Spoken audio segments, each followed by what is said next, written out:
So to update on where we are on this build, I've finished seam ripping through all those bar tacks and removed the old lid. I've also removed those 1-inch rectangular rings off of the compression straps, and I've cut through those box X stitches and removed the ends of these buckles. The reason I did that was because now that we're going with a different size lid, all that stuff's going to be in the wrong place anyway, so I'm going to have to redo it later. Now, I did want to consider whether or not I wanted to change my design. Now that I'm putting a new lid on there, I knew it would be a lot easier to just do away with the 1-inch rectangular rings and not have the compression straps attached to the actual lid. What I was considering doing was just making the lid like a normal Alice pack, where it's going to be sewn to the rim of the bag.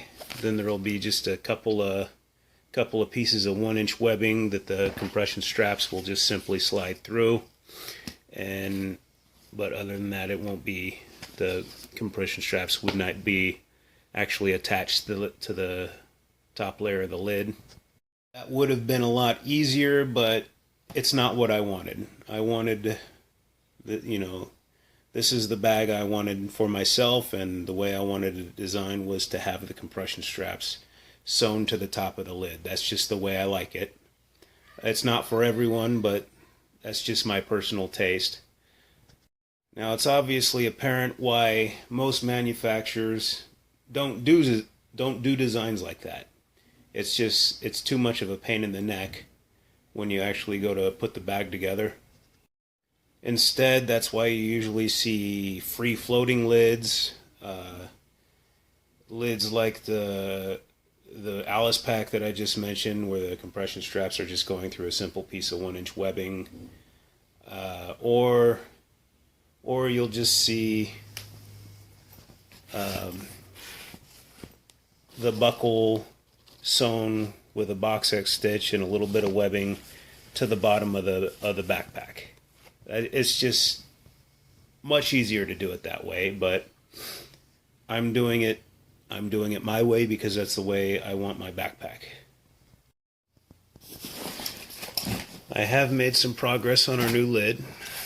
You'll notice on this top layer of material, the first thing I did after making these seams here to make these little triangles was I took some pieces of 1-inch webbing about 6 inches long, a little over 6 inches actually, because I needed to fold a little bit underneath to make that bar tack right there. But yeah, I've added some PALS webbing to the top of the lid. I know I said in a previous video that I wasn't going to do that, but I reserve the right to change my mind. And the main reason I did it was because this lid was going to look pretty plain, and I just wanted to give it a little pop of something extra to make it look cooler. After I finished sewing that PALS webbing on there, I sandwiched the two layers together, and I sewed a single seam along the top of the two layers to hold it together. Then I folded some 1-inch grosgrain ribbon around the top, and then sewed 2 more seams to hold that in place. I didn't go all around the bag because now I have to build the lid with it, the rest of the lid with it attached to the bag. I mentioned in a previous video that it was probably going to be a pain to build the lid with it attached to the bag already, and now that's exactly what I have to do. I wasn't expecting to have to pull that other lid off and build a whole new lid, but now that's exactly what I have to do. So my next step will be to sew the top side of these 2 layers to the rim of the bag.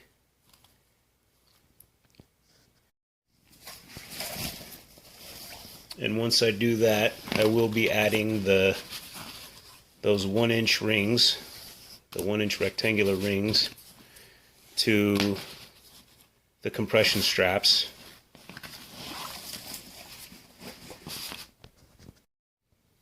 Once I've got those 1-inch rings sewed to the compression straps, I will be bar tacking the compression straps to the lid once more, and I'll also be installing the ends of those buckles to the bottom of the lid here. And once I've got all that done,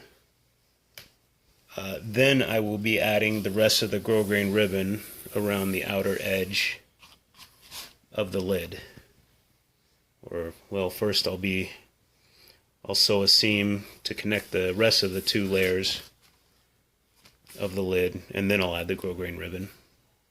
Yeah, I forgot to mention that I did round off the edges of the lid. So when I get back to you, hopefully the bag will be completed by then. This has been a pretty long video series, a lot longer than I intended. I was hoping to be done by now, but hopefully we're almost there.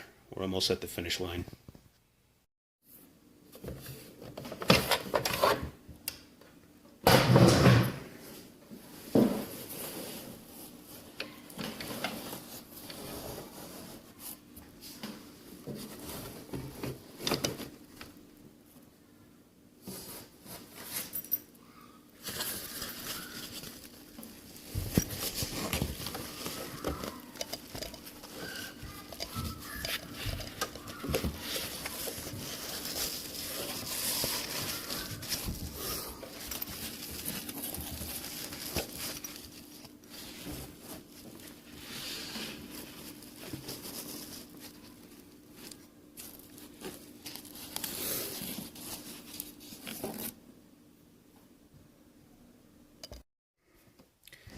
As frustrating as it is, it looks like I now have to put the project on hold again because the shank, which is basically the piece of the sewing machine that holds the presser foot, snapped. So it's not just a matter of putting the presser foot back on, the actual shank needs to be replaced.